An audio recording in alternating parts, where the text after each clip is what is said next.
Hola chicos, ¿cómo están? Bienvenidos a esta nueva sesión. El día de hoy les voy a explicar referente al tema de vapor de agua que corresponde a la semana número 5. En esta sesión virtual ustedes van a recibir toda la información referente a este tema a modo de resumen. Asimismo, les estaré enviando en otro video la resolución de problemas en base a los parámetros de temperatura, presión, lo cual nos va a permitir determinar las propiedades como entalpía, entropía, hacer cálculos referente a este tema. El vapor de agua es un tema muy importante, ya que, por ejemplo, las industrias como las destilerías, la industria del petróleo, hacen bastante uso de mecanismos de transferencia de calor. Entonces, las mismas azucareras, ¿no? Las pesqueras también, para agregar. Obviamente, entra a tallar una serie de equipos como intercambiadores de calor, como evaporadores, como calderos. Entonces es muy importante conocer este tema porque más adelante, cuando ustedes complementen con el curso de balance de materia y balance de energía, van a poder determinar la cantidad de vapor que se necesita dentro de un proceso para calentar una sustancia X de una temperatura hasta la temperatura final, ¿no? La temperatura que se desea. Y para ello hay que hacer cálculos. Entonces, este tema es la base para los cursos de balance de energía en estos equipos, para el curso de operaciones unitarias y el curso de procesos industriales. Muy bien, jóvenes, sin más preámbulo, vamos al desarrollo de esta sesión. Saberes previos. Bueno, ¿qué es presión de saturación? ¿Qué es temperatura de saturación? ¿Qué es sistema? ¿Qué es fase? ¿Qué es estado? ¿Qué es calor latente?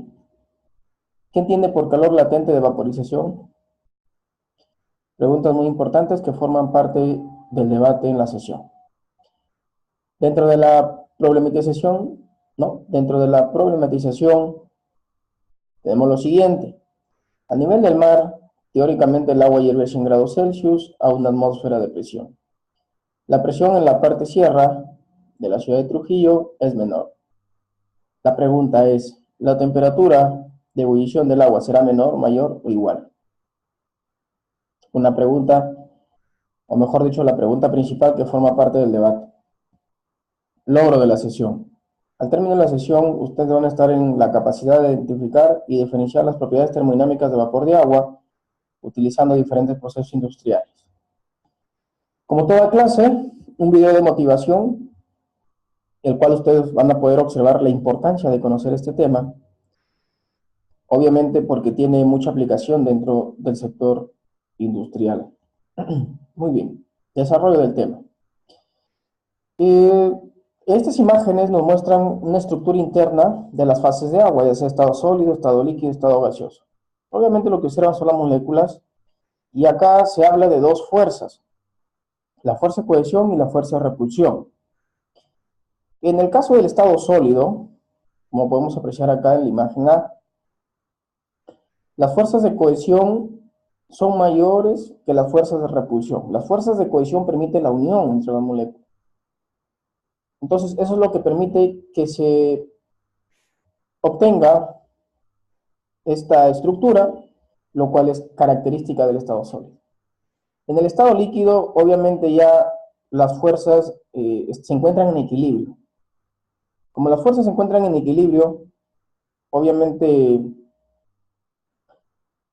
va a permitir que estas moléculas estén un poco más libres, no puedan moverse, lo cual le da la característica al estado líquido. Y con respecto al estado vapor o estado gaseoso, las fuerzas de repulsión es mayor que las fuerzas de cohesión. Obviamente acá las moléculas van a estar más libres, lo cual les va a permitir que se puedan movilizar a distintas velocidades. Va a haber repulsión entre ellas y eso es lo que sucede en el estado gaseoso o vapor. Entonces, la fuerza de cohesión en el estado sólido es mayor que la fuerza de repulsión, la fuerza de cohesión es igual a la fuerza de repulsión en estado líquido, y la fuerza de repulsión es mayor en el estado vapor. No, la fuerza de repulsión es mayor que la de cohesión. El proceso de cambio de fase en agua. Es de suma importancia que ustedes puedan observar la imagen. Obviamente este es un estado y acá tenemos un diagrama. El diagrama vamos a explicar más adelante, pero conforme voy a ir avanzando la diapositiva, ustedes van a poder observar cómo es que se va formando, ¿sí?, el gráfico, temperatura, volumen específico, en función a la presión también, en base a las etapas. Por ejemplo, en este estado 1, se tiene una sustancia, una atmósfera de presión de 20 grados Celsius. En estas condiciones, el agua existe en fase líquida. Entonces, como el agua está en fase líquida, se está hablando de un líquido comprimido o subenfriado. ¿Qué quiere decir esto? Que no está a punto de evaporarse. Y obviamente si hago un diagrama temperatura-volumen específico, ubico mi punto 1 que corresponde al estado. Muy bien. ¿Qué sucede cuando aplicamos calor a este líquido? Entonces, a la misma presión, ¿correcto? Al aplicarle calor al líquido, obviamente la temperatura va a subir, en este caso hasta 100 grados Celsius. La imagen también podemos apreciar, ¿no? Entonces, obviamente que en ese punto el agua aún está en estado líquido. Pero si sigo agregando calor, entonces va a causar que un cambio inmediatamente. Y ese cambio consiste en que el agua va a pasar de estado líquido a estado vapor. Entonces, cuando el agua está a punto de hacer ese cambio, se está hablando de un líquido saturado. ¿Y qué es un líquido saturado? Un líquido que está a punto de vaporizarse. Una vez que empieza la ebullición, el aumento de temperatura se detendrá hasta que el líquido se evapore por completo, siempre y cuando la presión permanezca constante. Durante un proceso de ebullición, el único cambio observable es un gran aumento de volumen y una disminución constante del nivel de líquido, obviamente, porque toda la fase líquida está pasando a estado vapor. Como resultado de una mayor cantidad de líquido, ¿no?, convertirse en vapor. Ahora, ¿por qué aumenta el volumen? Obviamente ya debido a que como las moléculas están en constante movimiento, esto va a permitir que el émbolo se pueda desplazar, por lo tanto, el volumen va a aumentar.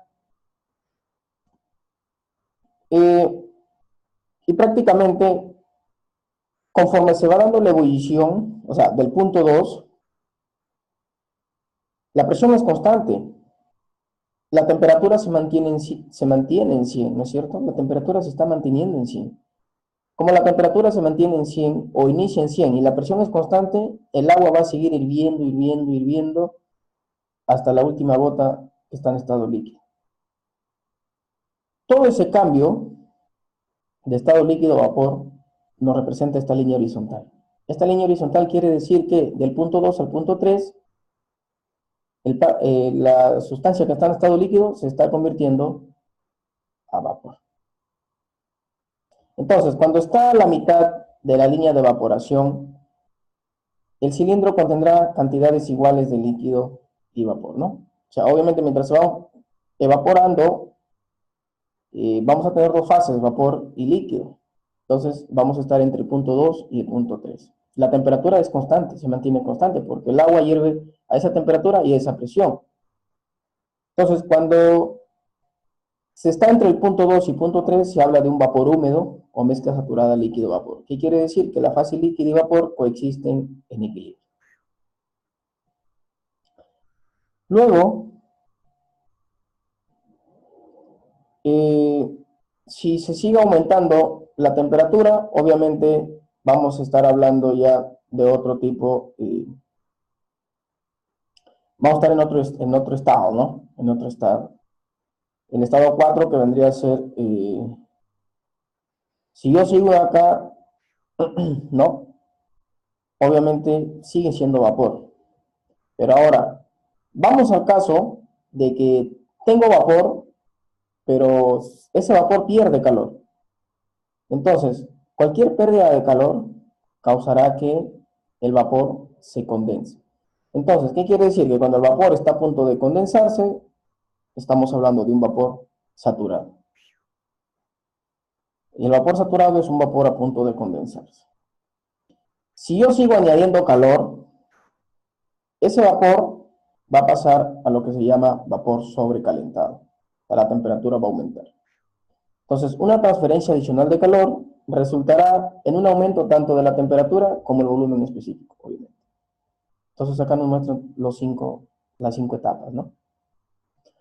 Y un vapor sobrecalentado es un vapor que no está a punto de condensarse, porque está lejos. Imagínense, el punto 4 es el punto que se va a condensar, ¿no? El vapor saturado.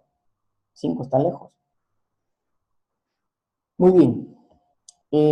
Después es muy importante, ustedes van a escuchar términos como temperatura y presión de saturación. Entonces, ¿qué es la presión de saturación? La presión de saturación es la presión a la que una sustancia pura cambia de fase a una determinada temperatura. Y la temperatura de saturación es la temperatura a la que una sustancia pura cambia de fase manteniendo una determinada presión. Por ejemplo, si tengo el diagrama temperatura-volumen, ¿sí? Y, por ejemplo, acá tengo dos presiones, ¿correcto? Obviamente la presión 2 mayor que la presión 1. Esta línea, hasta el punto crítico,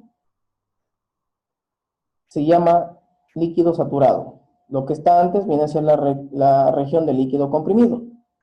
Del punto crítico a la derecha, esta línea es la parte o la región del vapor saturado. Y más a la derecha encontramos la región del vapor sobrecalentado.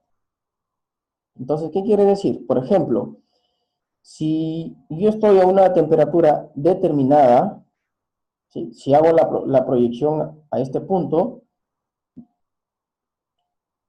me encuentro en la línea de la presión 1. Entonces, a esa presión y a esa temperatura, o mejor dicho, a esta presión, yo voy a tener que una temperatura de ebullición, que vendría a ser la temperatura de saturación. Pero si yo aumento la temperatura,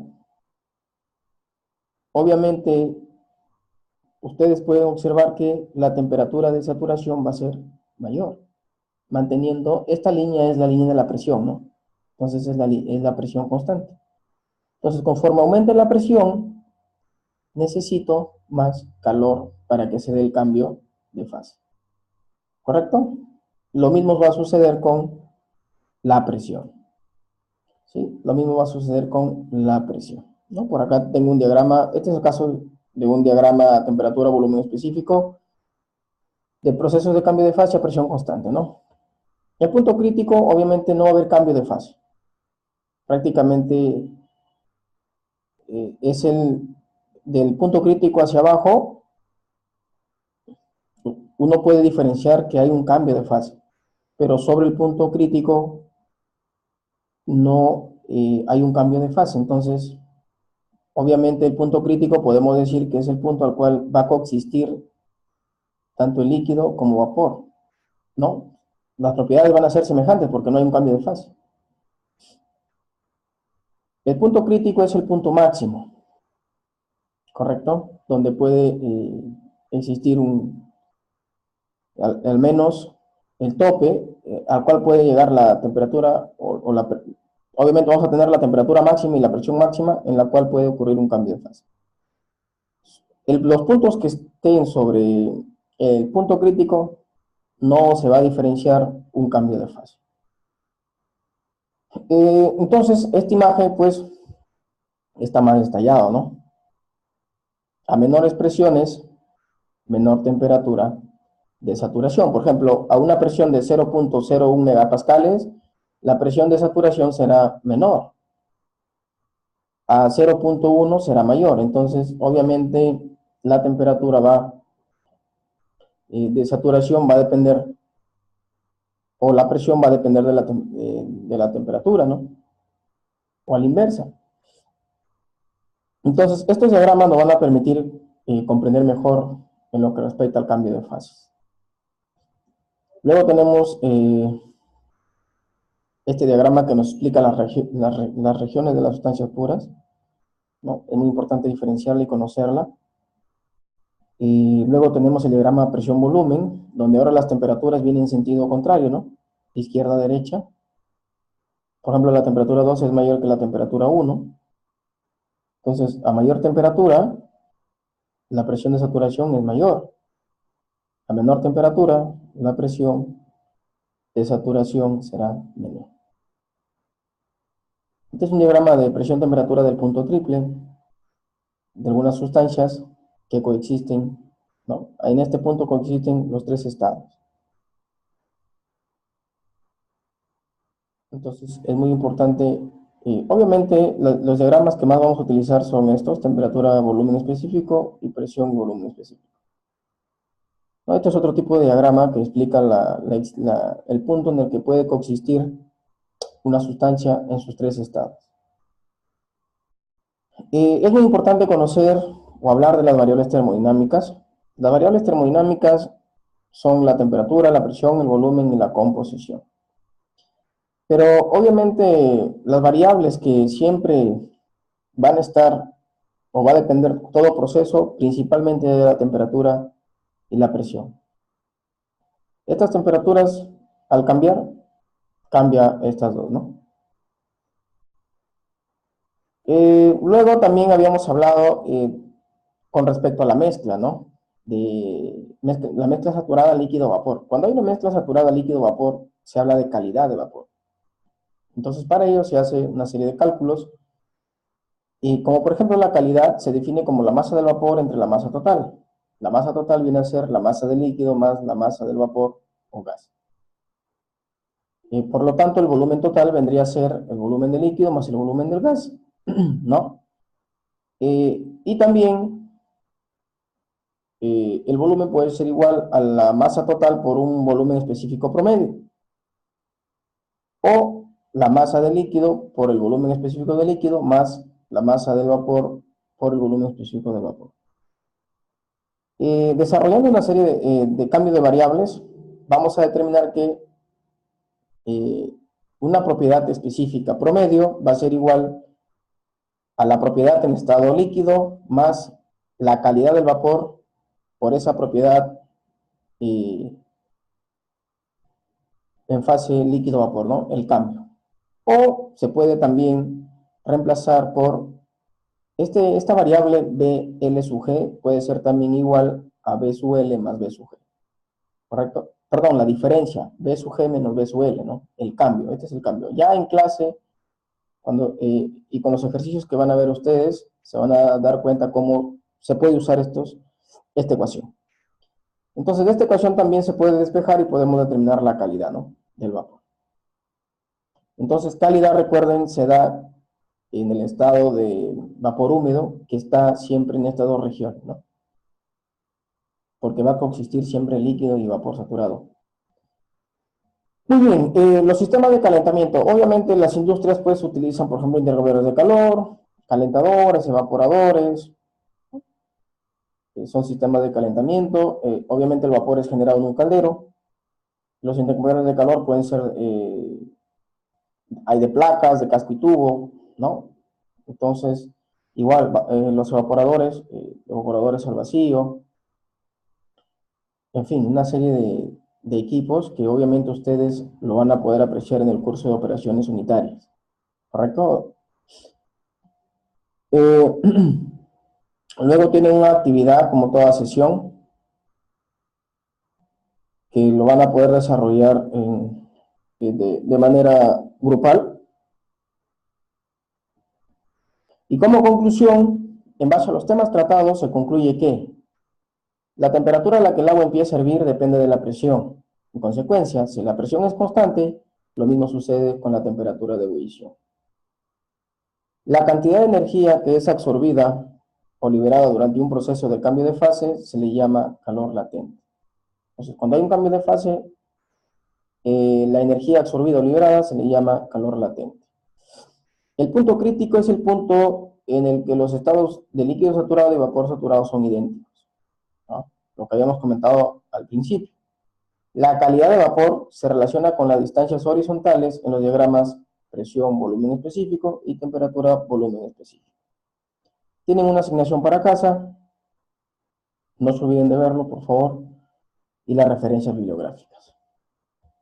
Muy bien, chicos, eso sería todo con respecto a este tema.